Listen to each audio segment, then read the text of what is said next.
Hello and welcome back to another episode of Cyber Voices, the official podcast of the Australian Information Security Association, otherwise known as AISA. I'm your host, as always, David Willett, and it is my pleasure to have you with us as we explore the diverse voices of the Australian cyber industry.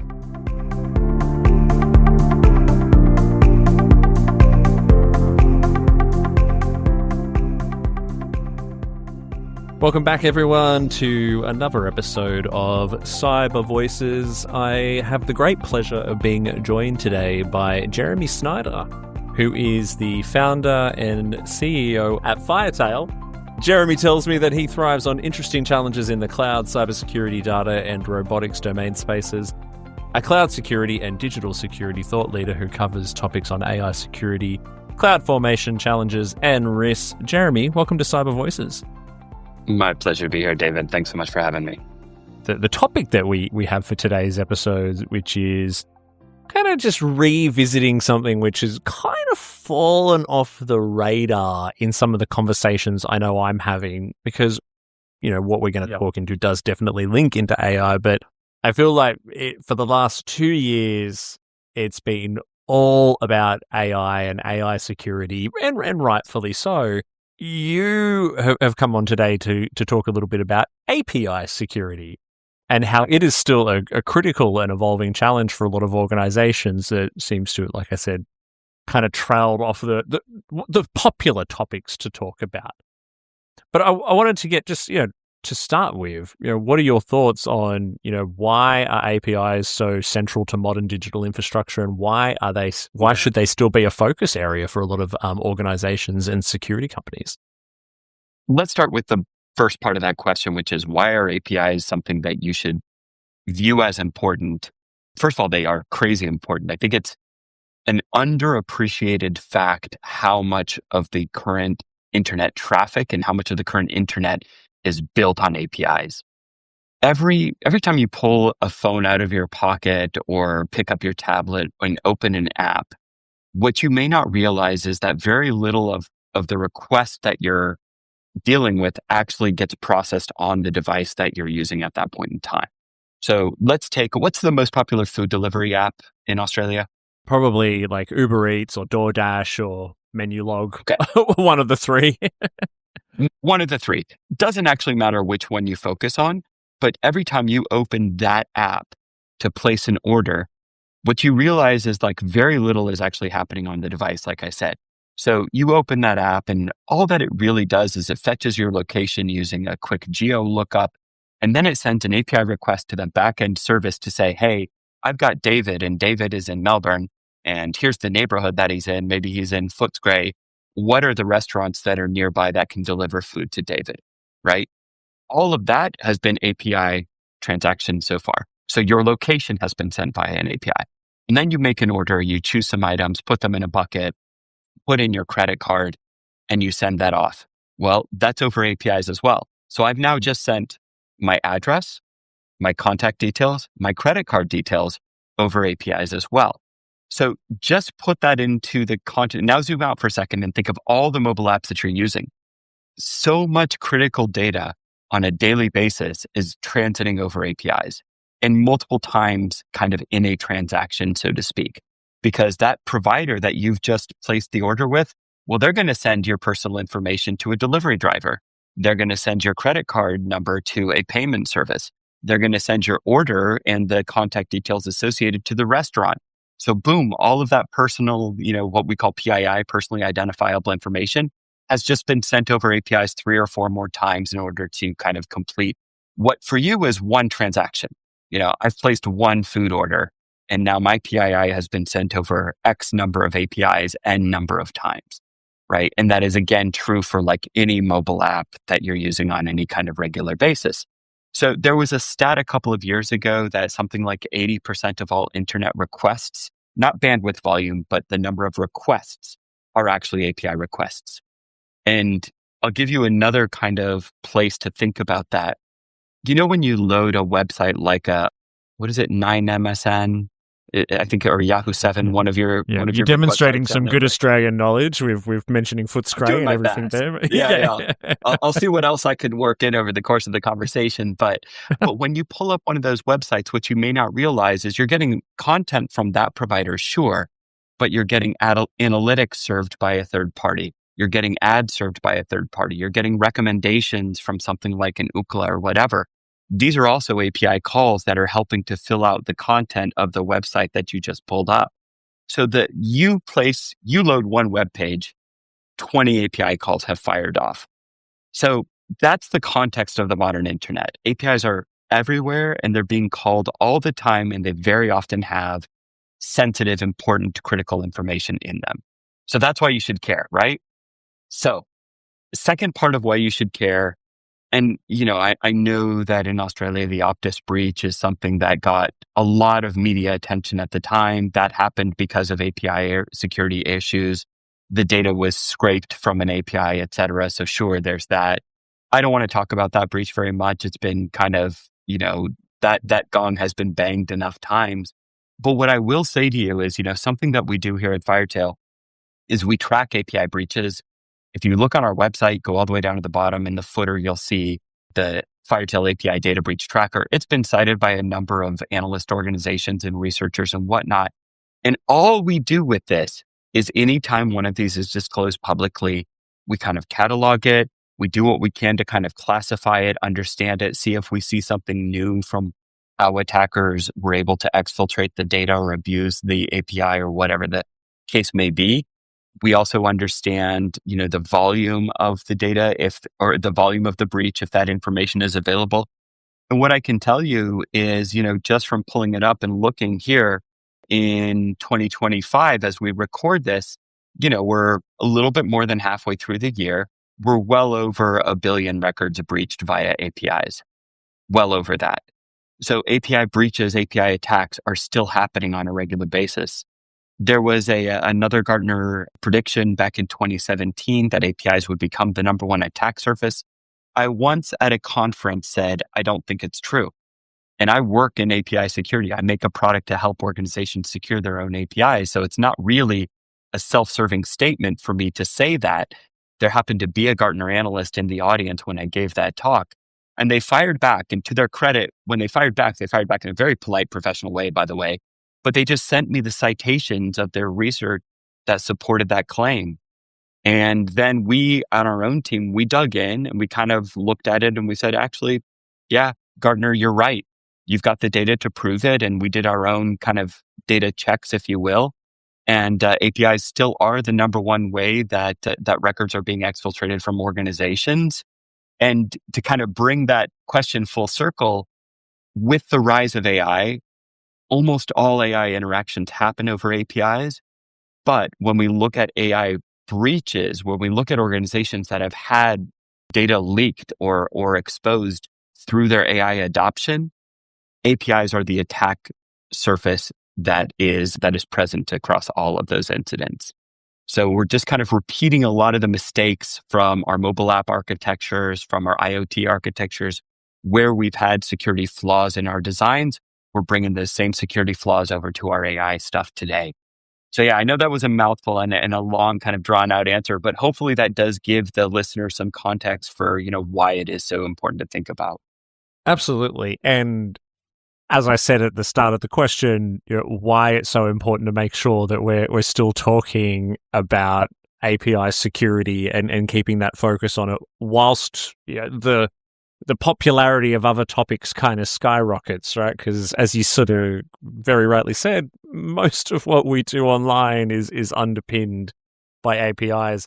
I do like the register that you've created. It almost sounds like a bit of an API have I been pwned, or is that too simplistic a reference to make? It's not too simplistic. In fact, it's probably overstating what we're doing, because one thing we don't do is we don't go analyze the data sets for you to be able to see, right? Is David's data present in any one of those? What you can see is you can kind of see the organizations that have had issues, and then you can kind of ask yourself, am I a customer of one of those organizations? And, would there potentially be any impact to me? That you could probably see. Might take a little bit of just kind of scrolling up and down the page to kind of read through there. But yeah. Mhm. Okay, that's fascinating. And like I've seen in my time, I mean, obviously we talked about the Optus breach, but analyzed a lot of breaches for my executives and boards that I've worked with, and had to sort of talk about APIs being the root cause. And I've had to knock on wood so many times when I've seen my security teams pick up an unauthenticated API endpoint sitting in a dev or test environment that's been exposed to the internet. Just all these little things that can happen that can just lead to disaster because of just how much these endpoints can do. But what are some of the, apart from some of the stuff I just said, like what are some of the frequent mistakes that organizations are making when it comes to API security? Yeah, I'm going to start with a few that are kind of common, but not the most critical ones. And then I'll kind of get into the ones that are really the worst, what we call the toxic combinations that we see on a pretty regular basis. Some of the common ones, you mentioned one of them, which is just unauthenticated endpoints. If you think about an API and all the things that it might do, let's go back to like a DoorDash to make it kind of more concrete. You might have an API for, let's say, like browsing restaurant menus. And as part of that, you've got the kind of, let's say, like list menus, load menus, browse menus, different functions. And then you've got functions like add to cart, and then you've got functions like checkout. And those might all be under one API. And some of them, who cares if you're authenticated? Who cares if it's Jeremy or if it's David? Doesn't matter because I'm just looking at a menu. But it very much matters if I'm trying to put it into my cart or if I'm trying to check out, right? But what ends up happening is that organizations who are creating the APIs, they add more functions, and then somewhere in the shuffle gets lost this new function that got added. And so nobody thought, oh, did we apply the right security controls level to that new function? So this kind of sprawl that creates overlooked API, interaction types or endpoints as they're called, that is a very common problem. And it kind of speaks to this greater problem where the security teams very often don't know all the APIs that are in the organization. You often have this disconnect where developers write the application code that powers the APIs. Security teams are responsible for securing them. The two may not always be on the same page. And a good rule of thumb is, the larger the organization, the more disconnected those teams are, the worse that problem often is, right? So that's one. Second is APIs change over time. We update applications, we add new features and functionality. We might move from version 1 to version 2. Well, when we made that move, did we actually turn off version 1 or did we just stop paying attention to it? And so this kind of version control, as you might think about it in terms of application management, that is often a problem with APIs. And a common problem is people find that like, oh, I have version 1, it has problems with this, that, and the other thing. I'm going to fix those in version 2. Let's just tell everybody to use version 2, but I didn't go through the pain of retiring version 1. So that old version that has problems might still be living out there. That's often called a zombie API, where it's just kind of continuing to exist even though nobody should be paying attention to it. So those are kind of like common problems that we see regarding just like organizational oversight. Cyber hygiene is another way to think about it. Like, am I only running the things that I think I should be running and that I know about, et cetera? So those are some common ones. Other common ones that we see are where you put an API into a network where you assume that another piece of the network infrastructure is checking a particular set of functions. Common examples of this are, well, I don't need to put authentication into my API code because I have an API gateway or a load balancer or a web application firewall that's checking that function for me. But what can often happen in organizations is that network infrastructure changes because of different requirements, new functionality again. And so you then often have things that fall out of sync between the application layer and the network layer that can cause exposures. Another pretty common situation that we see. But now let's talk about the terrible stuff. All the bad things that should keep security teams awake at night, right? A really common thing on something like a DoorDash is that DoorDash doesn't know me as Jeremy Snyder. DoorDash knows me as customer ABC123 or whatever my ID might be in their database, right? Well, very often that customer ID is a simple integer, 1, 2, 3, 4, whatever. It's very easy for malicious actors to understand what your API looks like and where you're doing things like passing an ID number as part of an API call. And in fact, in places like home routers, or if you're in a coffee shop that has a particularly vulnerable Wi-Fi setup or something like that, it's possible for people to snoop on the network traffic and pick up what your ID number is. And it's also possible to figure out, like, even if I'm a legitimate user of a platform like a DoorDash, I can see what my ID number is and I can see what my authentication token is. But what happens if I just change the ID number and don't change the authentication token? What happens if I request, instead of my ID, my profile ID number 1, I request profile ID number 2? In the API world, this is called broken object level authorization. What should happen is that the DoorDash servers check, well, this authentication token that just got used belongs to Jeremy Snyder, whose user ID equals 1. So if he requests anything that is not associated or part of the data record for user ID 1, that should be denied. So that's a server-side authorization check. A super common practice is to delegate or push that authorization check into the mobile application or into a front-end system as opposed to a back-end system. What I always remind people is that attackers don't attack your APIs through your mobile app. They use your mobile app to scrape your API and understand the structure of it, but then they use automations and tools and software to send bad requests directly to your API. And your API is probably open to the world because you need to be able to serve a customer no matter where they are geographically. You don't know what their IP address is going to be, so you leave your API open like that. So when you take that combination of circumstances that I just described, API that's open to the world by design because it needs to be, doesn't do a server-side authorization check to ensure that the authentication token is only being used for data that belongs to the associated user, and then you have guessable record IDs, typically through sequential integer numbering. That's the toxic combination that actually leads to more than 90% of all the records breached on APIs. So that, in a nutshell, if you can kind of control those last two conditions, you make sure you always have a server-side authorization check and you don't use integer numbering, you reduce the risks on your own APIs by a huge percentage. That's the number one bad thing with APIs that we see. Hopefully that wasn't too technically hard to follow as I went through that. No, that's fine. And we get listeners from the whole spectrum of technical understanding, so that's all good. I wonder do you have any stories where, and if you need to sanitize it, that's fine, of where there's been real world examples of maybe that what you just spoke about, or another common API vulnerability, like a breach that's actually happened, that a story that you can share? Look, I mean, there's billions of records breached through this, but I'll share a couple that are, one, not Optus, and two, brand names that I think everybody will recognize and also think like, wait, that company got it wrong? I'll start with Dell. Dell is obviously a global computer manufacturer.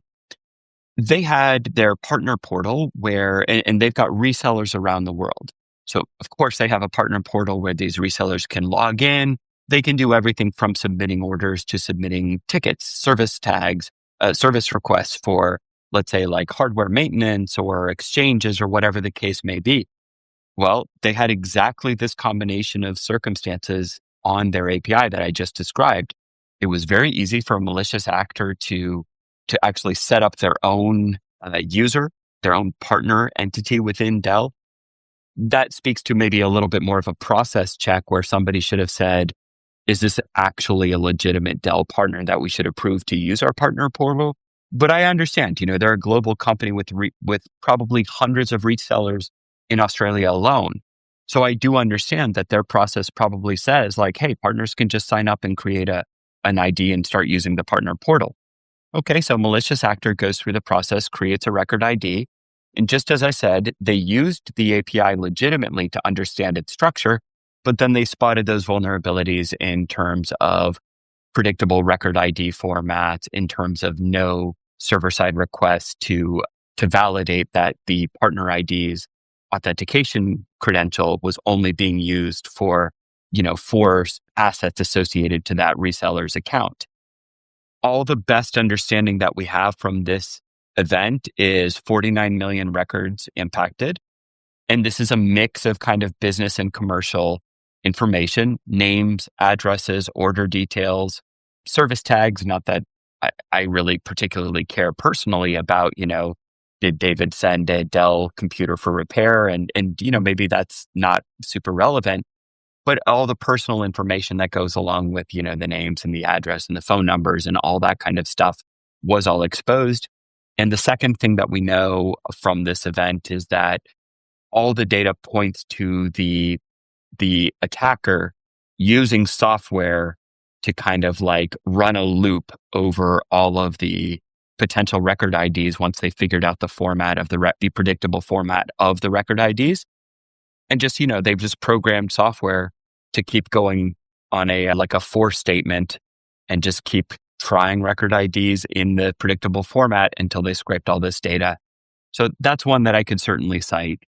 Yeah. And I mean, it's by their very nature, they're designed to be interactive, right? So as soon as someone can figure out that vulnerability and they can automate that exfiltration of data, like that's why we see as in the millions and billions of records, some of it benign, as you said, but so much of it is information that can be built up over time and used to do all kinds of things on, whether we're talking about like identity theft or just, used to form enough intelligence to carry out even further attacks or whatever it may be.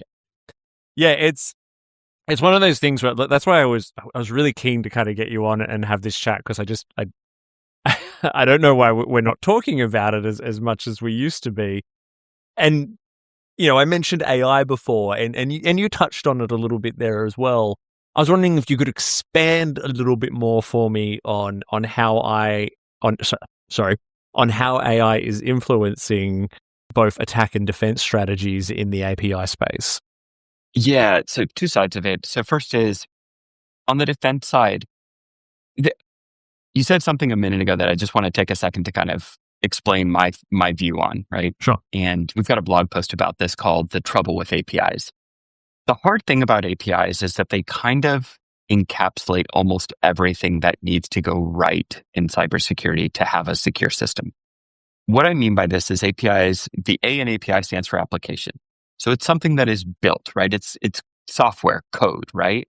So that means there's a development team that builds this API. But then APIs run on a network. So that very often means there's a network team or security team that looks at network security that should have awareness and visibility onto the API. But then we just got done talking about how authentication tokens can be abused, which implies an identity aspect to an API as well, right? So I've got this kind of like convergence of application, network, and identity that all need to be right for an API truly to be secure. And I think this is why a lot of organizations struggle. They don't know who owns the API security problem. Who's responsible for this? And, when an organization can't say, oh, it's Jeremy, oh, it's David, or it's somebody on Jeremy's team or David's team, then often it's nobody. Mm-hmm. So I think this is one of the reasons that we don't talk about API security enough, is that, it's kind of a question, an open question as to who should be responsible for it. I'll give you my view, by the way. It's the design, the flaws with APIs that we just got done talking about are in the design of the API. The fact that there's no server-side authorization check, that's application logic. The fact that you're using sequential integer numbering, fine, you could say that that's my database design, but developers can also, make the application, design the data structure behind the application. So not that we're going to go to this just yet, but if you want to think about where to secure your API, focus on the design of the API. Like the quote unquote shift left strategy is really the most effective strategy. But let's come to why it's so what we're seeing around AI with APIs. Well, on the defense side, there's a couple things in there to think about. Number one is AI, almost all the LLMs are heavily trained on software code bases. So AI knows how to code. You're seeing any number of, kind of everything from vibe code platforms like Lovable to real developer productivity platforms like Cursor.dev or Claude Code that are, or like a Copilot, GitHub Copilot, that aren't designed to replace the developer, but to improve the developer's productivity. Because these platforms have been trained on so much code, they can do a good job of code analysis. You can ask these platforms, hey, check all my API endpoints and tell me which ones don't have authentication on them. Check all my API endpoints and tell me which ones I'm not doing a server-side authorization check for. So we're getting a lot of benefit from being able to just analyze that, and that AI system won't miss an endpoint. It'll go through your whole code base. It'll find every endpoint. It'll do all the checks you ask it to do. So that's a huge win, right? Second thing is AI logs come in a gazillion shapes and sizes, depending how you configure your network, depending what proxy, load balancer, blah, blah, blah you're using. That is a pain in the butt for a human to analyze, where I've got potentially tens or hundreds of APIs that my organization is running. And I've got log files in all these different formats, and there's millions of them, maybe millions per day, depending on how, popular my service is or what have you. That's also a terrible task for a human to look at. I've got to figure out, it's this format. No, it's that format. What am I looking for in this format again? Shoot. I get tired. I make mistakes. I overlook something. I miss a line within a log file that's important. Again, AI doesn't miss those lines. So this is a great win again, where we can use LLMs to actually do a lot of log analysis for us. I mean, those two things already are huge wins from an AI security perspective. Do you want the other side of the coin as well? Absolutely. It wouldn't be a cybersecurity podcast without it. So. Yeah. I'm giving a talk in a couple of weeks at a conference in Toronto called Sector. And the title of my talk is The Double-Edged Sword of AI for Cybersecurity, with a heavy focus on API security. So I've been looking at this topic a lot recently, so it's very top of mind. All right, let me take exactly that same set of capabilities, but use them in a malicious manner. I understand the structure of an API because I've used the application to legitimately map out what are the endpoints, what are all of the parameters that get sent with my API request. I give that to an LLM, and then I ask it to test all of those endpoints. Tell me which ones don't have authentication on them. Tell me where you can submit a request.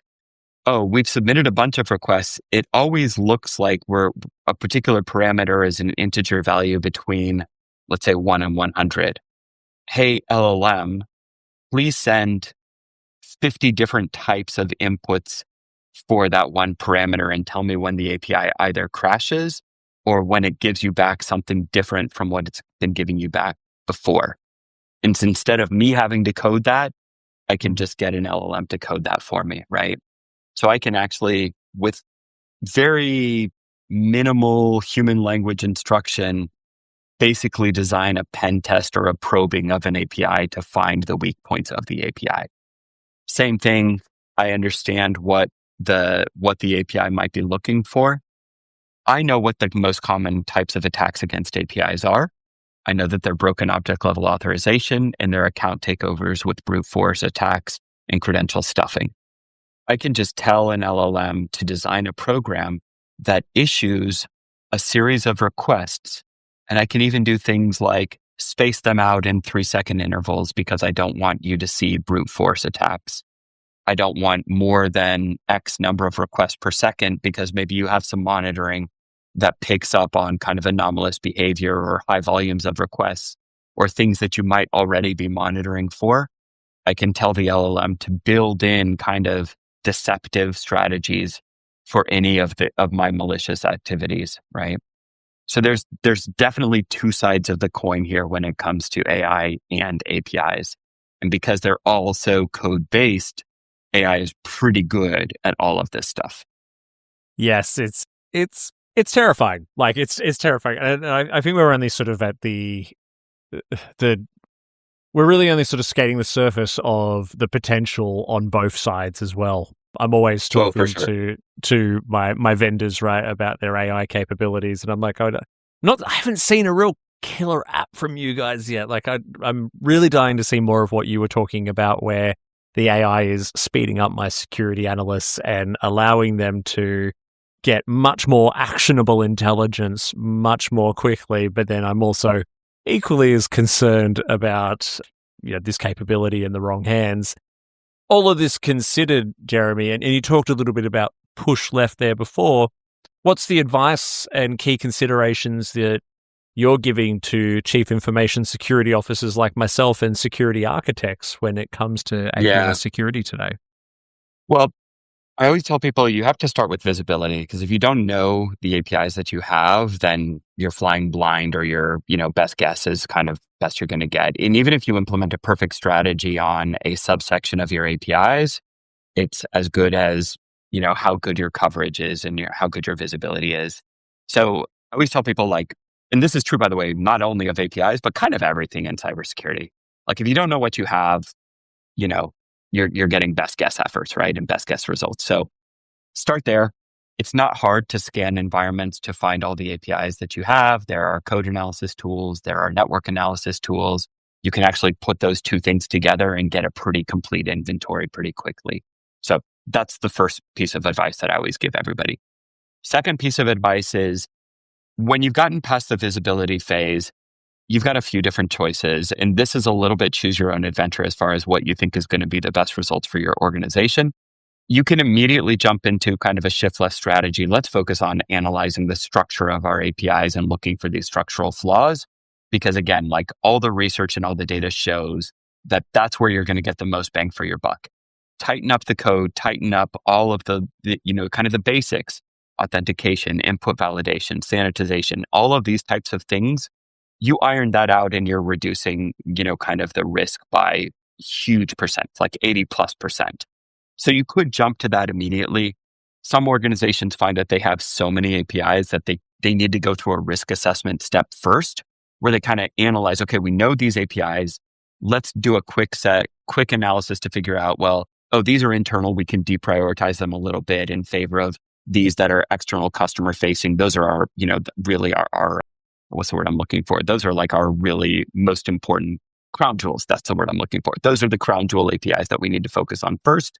And maybe you need to do one more analysis of, well, these look already well designed, whereas these look poorly designed, or whatever the case may be. So you might need to go through a prioritization step there as well. Just depends on the result of how big your organization is and how many APIs you find, et cetera. Right? So start with that visibility, then you figure out where you want to go. Again, I go back to, like, the shift left, focus on the design side is your best bet in terms of, again, like, best bang for your buck.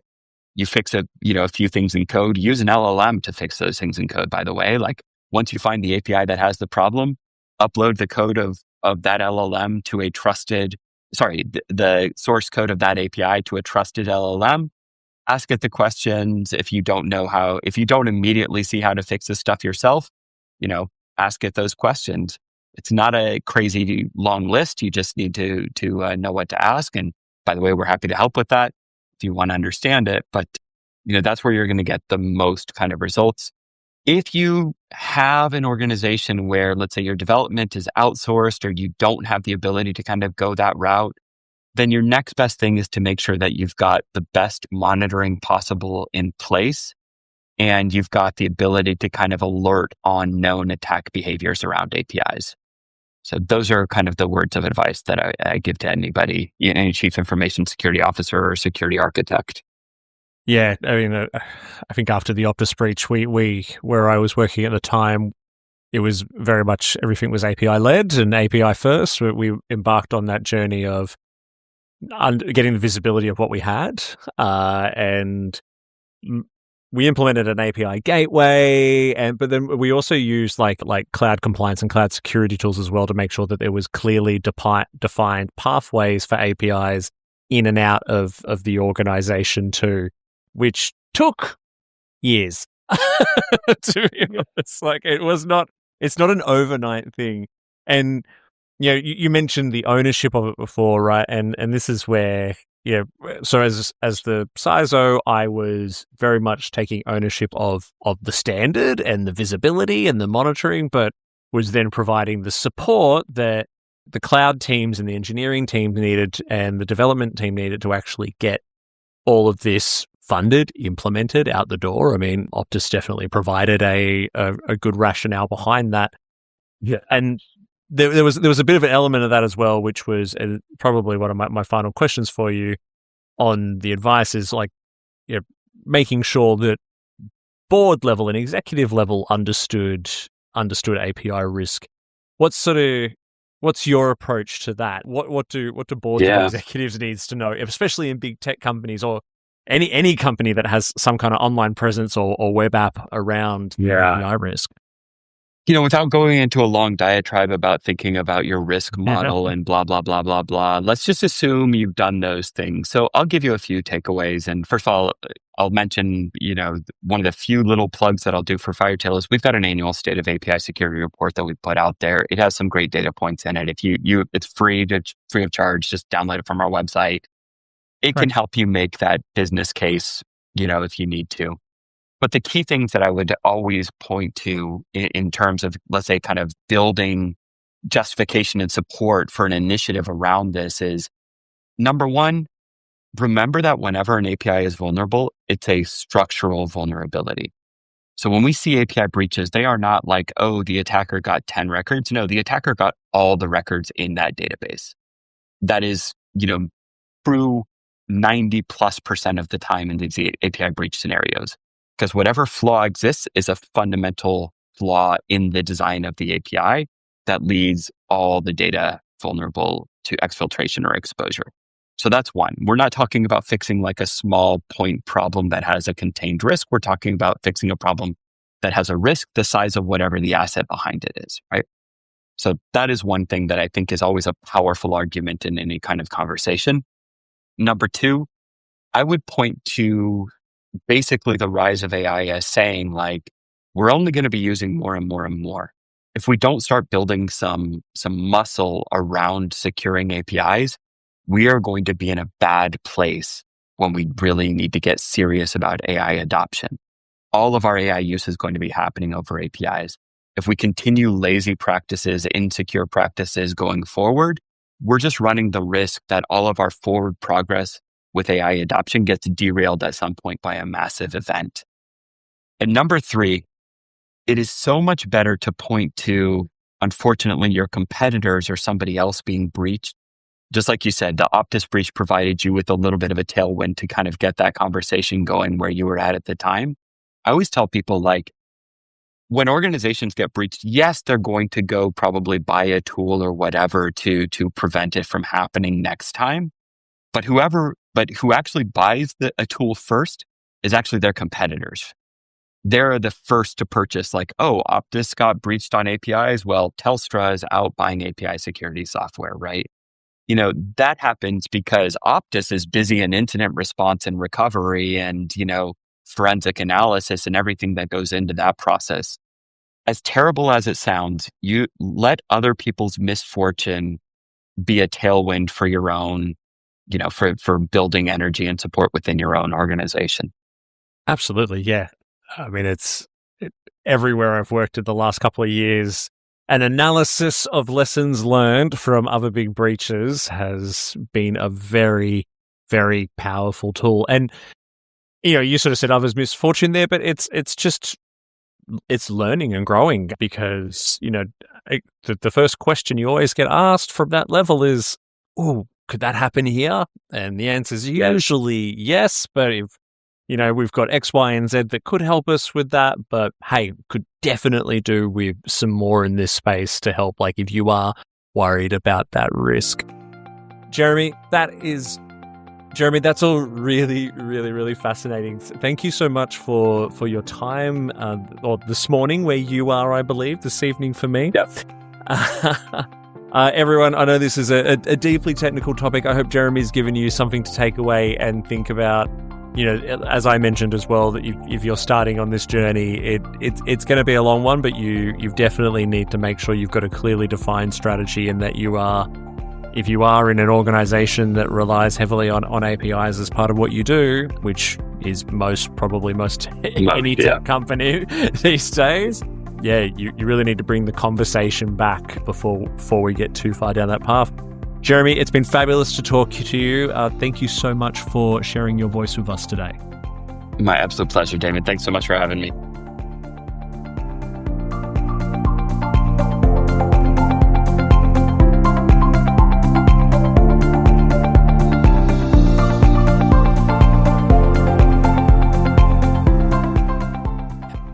Thank you for listening to another episode of Cyber Voices.